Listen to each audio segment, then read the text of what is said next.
За баярлалаа. Чухал хөвл гэж харж байгаа. Тэгээ мэдээж анхдаг шүүл болохоор наатай сантаа юм байгаа л баг.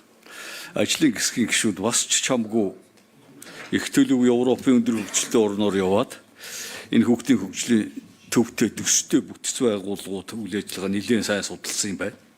Ер нь бол Монголд одоо намайг сургуульд байхад эн чинь зүгээр байж л байсан юм байгаа юм. Сургуулийн хажууд. Сургууль болгон үйлдвэр сурган гэдэг хичээл ордог байсан. Эрэгтэйчүүд нь янз бүрийн чиглэлээр мужаан дархан, эмэгтэйчүүд нь чиглэлгээд тэр Монголынхоо туршлагыг бас энэ хуулийн төслийг хилцэх явцад Монголынхоо тэр социализм үеийн туршлагыг бас судлаад үзээрэй. Яагаад ингэж хэлж яах вэ гэхээр энэ хуулийг бүхэлд нь хараад үзэхээр сургуулиасаа жах хөндөрч хад байна. Ер нь сургуулиасаа хөндөрээд байна. Энэнийг бол ер нь сургуулиас хөндөрөмлөргүй байгаа юм. Одоо энэ асуудлыг хариуцсан төрийн захиргааны төв байгууллага гэл тэгэхээр сургуулиас хөндөрчих юм бол эн чинь одоо гэр бүл хөдөлмөрийн яам руу ч явд юм уу, одоо хүүхд залуучуудынхаа яам руу явд юм уу. Иймэрхүү юмнууд болоод унах бий. Сургуулиудаа ойртуулмаар байна. За энэ байрны хөвд энэ хүүхдийн хөгжлийн төв гэдэг нэг ийм байгууллага хуулийн этгээд байх юм байна. Байрны хөвд бол нэлээд асуудалтай заалтууд байна. Энэ 12-1-ийн 5, 13-2 гээд орон байрны асуудлыг тусгасан байгаа. Хоёулаа адилхан. Яагаад ингээ хоёр өөр зүйл дээр хоёр адилхан заалтууд оруулаад байгаа. Нэгдүгээрт, хоёрдугаарт энэ одоо хөдөө соёлын төвүүд жишээлбэл эдгээр чи өвөл ажилтдаг шүү дээ хөдөө сумдаар. 6-7 сар ажиллахгүй.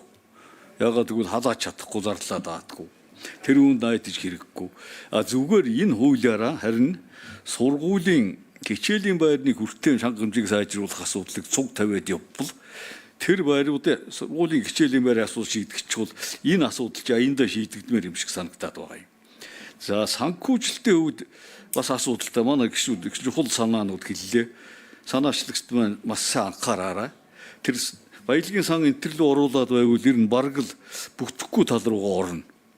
Би зүгээр бас нэг алтан бус мэдээлэлээс харж ирсэн юм ба. Энэ манай Монгол хүүхдийн мөнгө гэж нэг мөнгө байдаг. Тэгэхээр тэрнээс нэлээд гисэг гэрвэл энэ хүүхдийн мөнгө авах шаардлагагүй гэж гэлдэг гэж байгаа. Тэрнийг судлаад үзвэл яасан юм бол үнэхээр одоо 15-аас 20% гэдэг тийм болвол тэр хүүхдийн мөнгнөөс илүү орсон мөнгө бол нэг хэсэгтээ ингээ явчихмаар санагдаад байгаа юм. Тийм ээ. Энэнийг бол тэгээд судлах л ёстой. Судлаад үнэхээр тийм байдаг бол энэ бол нэг мөнгө байгаад байна. За би нэг минут үргэлжлүүлээд авчий. За тэгээ явж эн чинь орон байрандаар ирж байгаа юм. За нэмэлт минут өгье. Хүрснээс болоод асуудал хаашаа яаж ирэх үү гэдэг юмыг хүртэл ярьлаа. Багш нарын одоо яг ялахгүй нэмэлт орлогын үжигчээл хийсээр байгаад. Тэгтээ зэрэг байрны асуудлыг нэлээд тод зааж өгөхгүй бол орон нутагт байгаа, сумд байгаа тэр төрийн өмчт компаниуд ч юм уу эсвэл нэг төрийн байгууллагуудад бол тийм сургалт явуулаад илүү идэл байр ерөөсөө байдгүй шүү дээ явал үзэж яхад. Тийм үү энэ нэг сургууль руу татад авчрах суур нөхцөлийг сайжруулах боломж юу вэ нэ? Энэнийг та бүхэн маань бас нэг үзэж харуулах зүгээр байна. За тэгээд гол асуудал бол энэ хүүхдийн хөгжлийн төвдөр цуглаж явах юм байна. Тэн дээр тэгтээ зэрэг энэ төв маань тусгайлсан мэрэгжилсэн хүний нөөцтэй байна гэдэг байгаа юм. Тэгэхээр энэ ер нь та нарын бодож байгаагаар дахиад гिचнээ хүний оронтой илүү нэмэгдэхээр байна уу? Ийм хоёр ч юм уу да асуулт байна.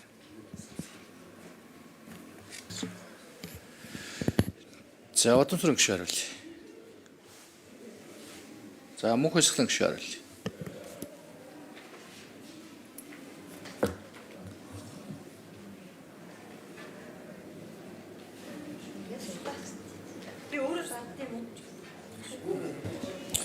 За мөнх хэсгийн гишүүний микрофоныг нээ. За энд Унгар улсын хэрэгжүүлсэн жишээгээр бол одоо тухайн дүүрэгтэй тухайн одоо хотод те жижиг хотод одоо үйл ажиллагаа эрхэлж байгаа компаниуд төр хувийн хвшил хамтран оролцсон.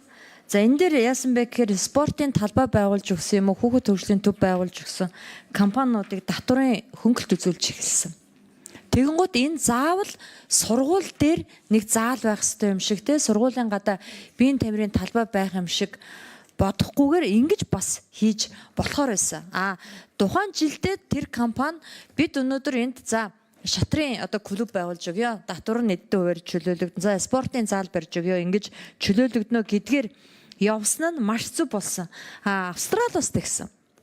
За Австралид бол одоо бүр ингээд спортын эрхийн бичгийн хөтөлбөр гэж байдаг. Тэрийг ингээд аж ахуйн нэгжүүд нь дандаа санхүүжүүлэн явждаг. Буцаад төрөөс авахтаа татварын хөнгөлтөө л авдаг. Иймэрхүү маягаар бас шийдэж болдог.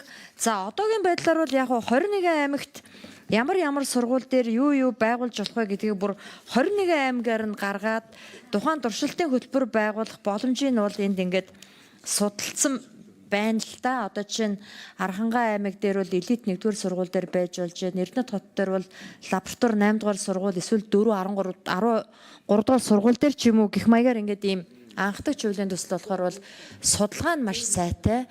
Энэ нь ингээд явцын дундаа бас дараагийн ажлын хэсэгт бид нар хүлээлгэж өгөхөд бол сайтар хянаад усын шавхаад явчих байхаа гэж бодож байгаа. Ер нь бол 19 оноос Монгол улсын 5 дахь ерөнхийлөгч Халтмаагийн баталгын удирдлага дор бид энэ судалгааг маш сайтар хийсэн.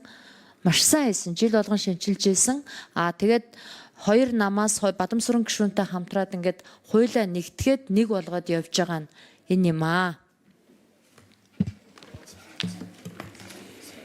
За Ганбаттын Хос хоёр гишүүн асуулт асууя.